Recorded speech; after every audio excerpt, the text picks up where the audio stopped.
এই ছোট বাচ্চাটা ভিডিওটি জন্ম হওয়ার লক্ষ্য আগেই করে তার দেখেন, মায়ের খুব পেটের মধ্যে সুন্দর একটি দুষ্টামি ভিডিও। শুরু করে দেয়। এই জন্য প্রতিবারই তার বাবাও তার সাথে আঙুল দিয়ে খেলতে শুরু করে দেয়। এভাবেই হাসি খেলা করতে করতে তাদের সময় অনেক ভালোভাবেই কেটে যায়। কিন্তু জন্মের পর থেকেই মেয়েটা তার বাবার সাথে পুরো পৃথিবীকে ভ্রমণ করতে শুরু করে, যার ফলে তারা দুইজন মিলে প্রতিদিন অনেক মজা করতে পারতো। কিন্তু তারা তাদের বাড়িতে ফেরার পর মেয়েটা তার বাবার চোখগুলোকে হাত দিয়ে ঢেকে দিত।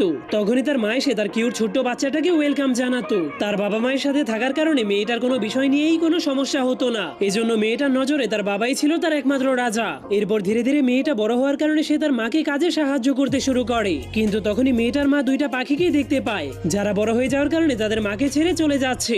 এই জন্য সে অনেক ভয় পেয়ে ভাবতে শুরু করে তার মেয়ে বড় হয়ে গেলে তাদেরকে ছেড়ে চলে যাবে। ভিডিওটি ভালো এর কয়েক লাগলে বছর পর চ্যানেলটিকে মেয়েটা যখনই অনেক বড় হয়ে যায় তখনই সে লুকিয়ে লুকিয়ে তার মায়ের মেকআপ করতে শুরু করে দেয়। কিন্তু এসব দেখার পর তার মা তাকে জোর করে বাচ্চাদের মতো চুল বেঁধে দেয়। কিন্তু মেয়েটা এখন আর এভাবে চুল বাঁধতে একদমই পছন্দ করে না। কিন্তু এর কয়েক বছর পর মেয়েটা আরো বড় হয়ে গেলে তার একজন জাদুকরের সাথে ভালোবাসা হয়ে